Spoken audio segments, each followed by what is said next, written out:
ಬೆಂಗಳೂರಿನ ಮಲ್ಲೇಶ್ವರಂನ 11ನೇ ಕ್ರಾಸ್ನಲ್ಲಿರುವ ಯದುಗಿರಿ ಯತಿರಾಜ ಮಠದಲ್ಲಿ 41ನೇ ಪೀಠಾಧಿಪತಿಗಳಾದ ಶ್ರೀ ಶ್ರೀ ಶ್ರೀ ಯದುಗಿರಿ ಯತಿರಾಜ ನಾರಾಯಣ ರಾಮಾನುಜ ಜಿಯರ್ ಸ್ವಾಮೀಜಿಯವರು ತಮ್ಮ 11ನೇ ಚಾತುರ್ಮಾಸ್ಯವನ್ನು ಪ್ರಾರಂಭಿಸಿದ್ದಾರೆ.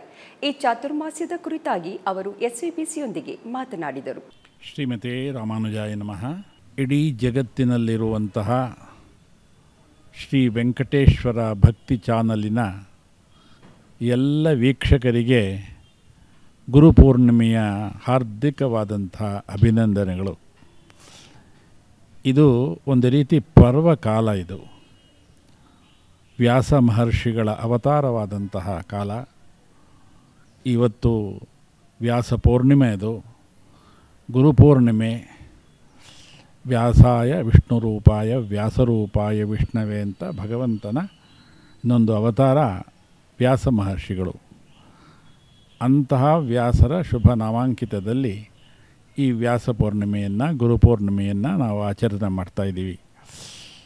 ಇದೇ ಸಂದರ್ಭದಲ್ಲಿ ಎಲ್ಲ ಯತಿಗಳು, ಎಲ್ಲ ಸನ್ಯಾಸಿಗಳು ತಮ್ಮ ಚಾತುರ್ಮಾಸ ವ್ರತವನ್ನು ಆಚರಣೆ ಮಾಡ್ತಾರೆ. ಆಷಾಢ ಏಕಾದಶಿಯಿಂದ ಉತ್ಥಾನ ದ್ವಾದಶಿಯವರೆಗೆ 4 ತಿಂಗಳುಗಳ ಕಾಲ ಸ್ವಾಮಿ ಶ್ರೀಮನ್ನಾರಾಯಣ ಯೋಗನಿದ್ರೆಯಲ್ಲಿರ್ತಾನೆ. ದೇವಾನುದೇವತೆಗಳೆಲ್ಲ ಯೋಗನಿದ್ರೆಯಲ್ಲಿರ್ತಾರೆ. ಯೋಗನಿದ್ರೆ ಅಂದರೆ ನಮ್ಮಂತಹ ಸಾಮಾನ್ಯರು ಮಾಡುವಂಥ ನಿದ್ರೆ ಅಲ್ಲ, ಅದು ಜಗತ್ತಿನ ಮುಂದಿನ ಯೋಚನೆ, ನಮ್ಮೆಲ್ಲರ ಬಗ್ಗೆ ಯೋಚನೆಯನ್ನು ಭಗವಂತ ಸದಾ ಯೋಚನೆ ಮಾಡ್ತಾನೆ. ಇವರುಗಳನ್ನೆಲ್ಲ ಹೇಗೆ ಉದ್ಧಾರ ಮಾಡೋದು, ಇವುಗಳನ್ನೆಲ್ಲ ಹೇಗೆ ನಮ್ಮ ಕಡೆ ಕರ್ಕೊಂಡು ಬರೋದು ಅಂತ ಯೋಚನೆ ಮಾಡೋದು ಯೋಗ ನಿದ್ರೆ. ಸನ್ಯಾಸಿಗಳು ಭಗವಂತನ ಪ್ರತಿನಿಧಿಗಳು. ಅವರೂ ಸಹ ಇದೇ ಸಂದರ್ಭದಲ್ಲಿ ಅವರಿರುವಂತಹ ಸ್ಥಳದಲ್ಲೇ ಇದ್ದುಕೊಂಡು 4 ತಿಂಗಳ ಕಾಲ ಅನುಷ್ಠಾನಗಳನ್ನು ಮಾಡ್ತಾರೆ. ಹೇಗೆ ಭಗವಂತ ಜಗತ್ತಿನಲ್ಲಿರೋ ಎಲ್ಲರ ಬಗ್ಗೆ ಯೋಚನೆ ಮಾಡ್ತಾನೆ, ಸನ್ಯಾಸಿಗಳು ಸಹ ಎಲ್ಲರ ಬಗ್ಗೆ ಯೋಚನೆ ಮಾಡಬೇಕು, ಮಾಡ್ತಾರೆ. ಎಲ್ಲರ ಯೋಗಕ್ಷೇಮವನ್ನು ಮಾಡುವಂಥದ್ದೇ ಸನ್ಯಾಸಿ ಧರ್ಮ. ಅವರ ಶಿಷ್ಯರು, ಅಭಿಮಾನಿಗಳು, ಭಕ್ತರು, ಹೀಗೆ ಅನೇಕ ಜನ ಇರ್ತಾರೆ. ಅವರೆಲ್ಲರಿಗೆ ಒಳಿತಾಗಲಿ ಅನ್ನುವಂಥ ಒಂದು ಪ್ರಾರ್ಥನೆಯನ್ನು ಭಗವಂತನಲ್ಲಿ ಮಾಡ್ತಾರೆ. ಯೋಗ ನಿದ್ರೆಯಲ್ಲಿರುವಂಥ ಭಗವಂತ ಅದನ್ನು ಅನುಮೋದಿಸ್ತಾನೆ. ಈ ಚಾತುರ್ಮಾಸ ವ್ರತ ಕೇವಲ ಸನ್ಯಾಸಿಗಳಿಗೆ ಮಾತ್ರ ಅಲ್ಲ, ಎಲ್ಲರಿಗೂ ಇದೆ, ಗೃಹಸ್ಥರಿಗಿದೆ. ಈ 4 ತಿಂಗಳು ಗೃಹಸ್ಥರು, ಗೃಹಿಣಿಗಳು ಮನೆಯಲ್ಲಿ ಅತಿಥಿಗಳನ್ನು ಕರೆದು ಅತಿಥಿ ಪೂಜೆ ಮಾಡುವಂಥದ್ದು, ದಾನ ಧರ್ಮಗಳನ್ನು ಮಾಡುವಂಥದ್ದು, ಭಗವಂತನ ದರ್ಶನ ಮಾಡುವಂಥದ್ದು, ಸನ್ಯಾಸಿಗಳ ದರ್ಶನ ಮಾಡುವಂಥದ್ದು, ಮಠಗಳಿಗೆ ಹೋಗುವಂಥದ್ದು, ಇದನ್ನೆಲ್ಲ ಮಾಡಿದ್ರೆ ನಮ್ಮ ಜೀವನದಲ್ಲಿ ಎಲ್ಲವೂ ಸುಗಮವಾಗಿ ನಡೆಯುತ್ತೆ. ಭಗವಂತನ ಕೃಪೆ, ಗುರುಗಳ ಕೃಪೆ ಎರಡೂ ಸೇರಿ ಎಲ್ಲವೂ ಚೆನ್ನಾಗಾಗತ್ತೆ. ಇದು ಒಂದು ಕಾರಣ. ಆದರೆ ಇನ್ನೊಂದು ಕಾರಣ, ಸನ್ಯಾಸಿಗಳು ನಿರಂತರವಾಗಿ ಪ್ರವಾಸ ಮಾಡಬೇಕು. ಅವರು ನಿಂತ ಜಾಗದಲ್ಲಿ ನಿಲ್ಲದೆ ಭಕ್ತರನ್ನು, ಶಿಷ್ಯರನ್ನು ಹುಡುಕೊಂಡು ಅವರ ಕ್ಷೇಮಕ್ಕೋಸ್ಕರ ಎಲ್ಲ ಕಡೆ ಯಾತ್ರೆಯನ್ನು ಮಾಡಬೇಕು. ಇದು ಮಳೆಗಾಲ. ಮಳೆಗಾಲದಲ್ಲಿ ಯಾತ್ರೆ ಮಾಡೋದು ಸ್ವಲ್ಪ ಕಷ್ಟ. ಈ ಹುಳು ಪೊಟ್ಟೆಗಳೆಲ್ಲ ಹೊರಗಡೆ ಬರುತ್ತೆ, ಅದನ್ನು ತುಳಿಬೇಕಾಗತ್ತೆ, ಅದು ಪ್ರಾಣಿಹಿಂಸೆ ಆಗುತ್ತೆ, ಮಳೆಯಲ್ಲಿ ಅನುಷ್ಠಾನಾದಿಗಳು ನಡೆಯೋದಿಲ್ಲ. ಅದು ಒಂದು ಕಾರಣ ಆಗಿ ಸನ್ಯಾಸಿಗಳೆಲ್ಲ ಇರುವಂಥ ಜಾಗದಲ್ಲೇ 2 ತಿಂಗಳು ಅಥವಾ 4 ತಿಂಗಳು, ಅದು ಶಾಸ್ತ್ರದಲ್ಲೇ ಇದೆ, 4 ಪಕ್ಷ ಅಥವಾ 4 ತಿಂಗಳು. ಮಠಾಧಿಪತಿಗಳೆಲ್ಲ 4 ಪಕ್ಷ ಮಾಡ್ತಾರೆ. ಏಕೆಂದರೆ ಅವರದೆಲ್ಲ ಪ್ರವಾಸಗಳಿರುತ್ತೆ, ಕಾರ್ಯಕ್ರಮಗಳಿರುತ್ತೆ, ಭಕ್ತರ ಮನೆಗಳಿಗೆ, ಕಾರ್ಯಕ್ರಮಗಳಿಗೆ ಹೋಗಬೇಕಾಗತ್ತೆ. ಆದ್ದರಿಂದ 2 ತಿಂಗಳು ಅವರು ಚಾತುರ್ಮಾಸ ವ್ರತವನ್ನು ಇಲ್ಲಿ ಸ್ವೀಕಾರ ಮಾಡಿ, ಬೆಳಗ್ಗೆಯಿಂದ ಮೃತ್ತಿಕಾ ಸಂಗ್ರಹಣ ಕಾರ್ಯಕ್ರಮ, ಪಂಚಶಾಂತಿ ಕಾರ್ಯಕ್ರಮ, ಸೇವೆ, ಶಾತುಮರೆ, ಹೀಗೆ ಹಲವಾರು ಕಾರ್ಯಕ್ರಮಗಳೆಲ್ಲ ನಡೆದಿದೆ.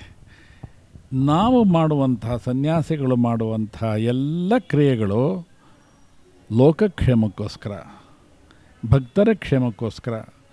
ಅವರಿಗೆ ವೈಯಕ್ತಿಕವಾಗಿ ಏನು ಆಗಬೇಕಾಗಿಲ್ಲ. ಸರ್ವಭೂತಗಳ ಹಿತವನ್ನು ಬಯಸುವಂಥವನು ಸನ್ಯಾಸಿ. ಎಲ್ಲರಿಗೂ ಒಳಿತಾಗಬೇಕು, ಎಲ್ಲರೂ ಆರೋಗ್ಯದಿಂದ ನೆಮ್ಮದಿಯಿಂದ ಇರಬೇಕು ಅನ್ನುವಂಥ ಆಶಯ ಸನ್ಯಾಸಿದು. ಅಂತಹ ಒಂದು ಗುರುಪೂರ್ಣಿಮೆಯ ದಿವಸ ನಮ್ಮೆಲ್ಲ ಭಕ್ತರು ಶಿಷ್ಯರು ಇವತ್ತು ಬಂದು ನಮ್ಮ ಆರಾಧ್ಯ ಮೂರ್ತಿಯಾದಂಥ ಲಕ್ಷ್ಮೀ ನರಸಿಂಹಸ್ವಾಮಿಯನ್ನು ದರ್ಶನ ಮಾಡಿ, ಜಗದಾಚಾರ್ಯರಾದಂತಹ ಸ್ವಾಮಿ ರಾಮಾನುಜರನ್ನು ದರ್ಶನ ಮಾಡಿ, ಅವರ ಶ್ರೀಪಾದ ತೀರ್ಥವನ್ನು ಸ್ವೀಕಾರ ಮಾಡಿ ಮನಸ್ಸಿಗೆ ಉಲ್ಲಾಸವನ್ನು ತಂದುಕೊಂಡಿದ್ದಾರೆ. ಎಲ್ಲರಿಗೂ ಆರೋಗ್ಯ ಮುಖ್ಯವಾಗಿ ಆರೋಗ್ಯ. ನಾವು ಈ ವರ್ಷ ನಮ್ಮ ಚಾತುರ್ಮಾಸ ವ್ರತದಲ್ಲಿ ಒಂದು ದಿವಸ ಪ್ರತ್ಯೇಕವಾಗಿ ಎಲ್ಲರ ಆರೋಗ್ಯಕ್ಕಾಗಿ ವಿಶಿಷ್ಟವಾದಂಥ ಕಾರ್ಯಕ್ರಮವನ್ನು ಹಮ್ಮಿಕೊಳ್ತಾ ಇದ್ದೀವಿ. ಎಲ್ಲರ ಆರೋಗ್ಯ, ಎಲ್ಲರ ನೆಮ್ಮದಿಗೋಸ್ಕರ ಒಂದು ದಿವಸ ಕಾರ್ಯಕ್ರಮ ಮಾಡ್ತಾಯಿದ್ದೀವಿ. ನಮ್ಮ ಶ್ರೀಮಠ ಸ್ವಾಮಿ ರಾಮಾನುಜರು ಜಗದಾಚಾರ್ಯರಾದಂಥ ಸ್ವಾಮಿ ರಾಮಾನುಜರಿಂದ ಸ್ಥಾಪನೆಯಾದಂಥ ಮಠ. ಆ ಮಠದಲ್ಲಿ 40 ಯತಿಶ್ರೇಷ್ಠರು ಬಂದು ಅವರೆಲ್ಲರ ತಪಸ್ಸು, ಅವರ ಸಾಧನೆ, ಸಂಕಲ್ಪಗಳೇ ಇವಾಗ ಇದೆಲ್ಲ ನಡೀತಾ ಇರೋದು. ಇವತ್ತು ನನಗೆ ಎಷ್ಟು ಆನಂದ ಆಗ್ತಾಯಿದೆ ಅಂದರೆ, ಸಾವಿರಾರು ಭಕ್ತರು ಇವತ್ತು ಬಂದು ಭಗವಂತನ ದರ್ಶನ ಮಾಡಿ ಸ್ವಾಮಿ ರಾಮಾನುಜರ ಆ ಶ್ರೀಪಾದ ತೀರ್ಥವನ್ನು ಸ್ವೀಕರಿಸಿ ಧನ್ಯರಾಗಿದ್ದಾರೆ.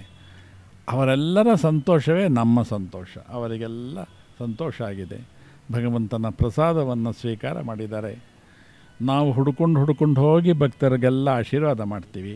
ಈ 2 ತಿಂಗಳು ನಮ್ಮಲ್ಲಿಗೆ ಎಲ್ಲ ಭಕ್ತರು ಬರ್ತಾರೆ. ನಾವು ಈಗಾಗಲೇ ಯೋಚನೆ ಮಾಡ್ತಾಯಿದೆ, ನಾವು ಈ ವರ್ಷದ ಚಾತುರ್ಮಾಸವನ್ನು ಅಧ್ಯಯನ ಚಾತುರ್ಮಾಸ ಅಂತ ಮಾಡಿ ಬೆಳಗ್ಗೆ ಎಲ್ಲ ಪೂರ್ತಿ ನಮ್ಮ ಅನುಷ್ಠಾನಗಳು, ಪಾರಾಯಣಗಳು, ಅಧ್ಯಯನಗಳನ್ನು ಮಾಡಿ ಸಂಜೆ ಸುಮಾರು ಒಂದು 60 ದಿವಸಗಳಲ್ಲಿ 60 ಮನೆಗಳಿಗೆ, ಭಕ್ತರ ಶಿಷ್ಯರ ಮನೆಗಳಿಗೆ ಭೇಟಿ ಕೊಟ್ಟು ಅಲ್ಲಿ ವಿಷ್ಣು ಸಹಸ್ರನಾಮ ಪಾರಾಯಣ ಮಾಡಿ ಒಂದು ಸತ್ಸಂಗವನ್ನು ಮಾಡಬೇಕು ಅಂತ ಸ್ವಾಮಿ ರಾಮಾನುಜರ ಪ್ರೇರಣೆ ಆಗಿದೆ.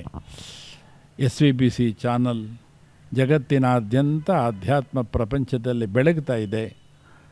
ನಮ್ಮ ಕುಲದೈವವಾದಂಥ ಸಪ್ತಗಿರಿನಾಥಂಥ ಶ್ರೀನಿವಾಸನ ಪರಿಪೂರ್ಣ ಅನುಗ್ರಹ ನಮ್ಮ ಭಕ್ತರೆಲ್ಲರಿಗೆ ಇರಲಿ, ನಮ್ಮ ಈ ಶ್ರೀಮಠ ಹೀಗೆ ಬೆಳಗಲಿ ಅಂತ ಆ ಸಪ್ತಗಿರಿನಾಥನಾದಂಥ ಶ್ರೀನಿವಾಸನ ಶ್ರೀ ಚರಣಗಳಲ್ಲಿ ನಾನು ಪ್ರಾರ್ಥನೆ ಮಾಡ್ತಾ, ಈ ಒಂದು ವ್ಯಾಸಪೂರ್ಣಿಮೆ, ಗುರುಪೂರ್ಣಿಮೆ, ಚಾತುರ್ಮಾಸದ ಸಂದರ್ಭದಲ್ಲಿ ನಮ್ಮೆಲ್ಲ ಭಕ್ತರಿಗೆ ಒಳ್ಳೆಯ ಆರೋಗ್ಯ, ನೆಮ್ಮದಿ, ಸಂತೋಷ, ಒಳ್ಳೆಯದನ್ನೇ ಕೇಳ್ತಾ, ಒಳ್ಳೆಯದನ್ನೇ ಮಾಡ್ತಾ, ಒಳ್ಳೆಯವರ ಜೊತೆ ಸೇರಿ ನಮ್ಮ ಜೀವನವನ್ನು ಸಾರ್ಥಕಪಡಿಸ್ಕೊಳ್ಳೋಣ ಅಂತ ನಾನು ಆ ಶ್ರೀನಿವಾಸನ ಶ್ರೀ ಚರಣಗಳಲ್ಲಿ ಪ್ರಾರ್ಥನೆ ಮಾಡ್ತೀನಿ. ಲೋಕಾಃ ಸಮಸ್ತಾಃ ಸುಖಿನೋ ಭವಂತು. ಶ್ರೀಮತೇ ರಾಮಾನುಜಾಯ ನಮಃ.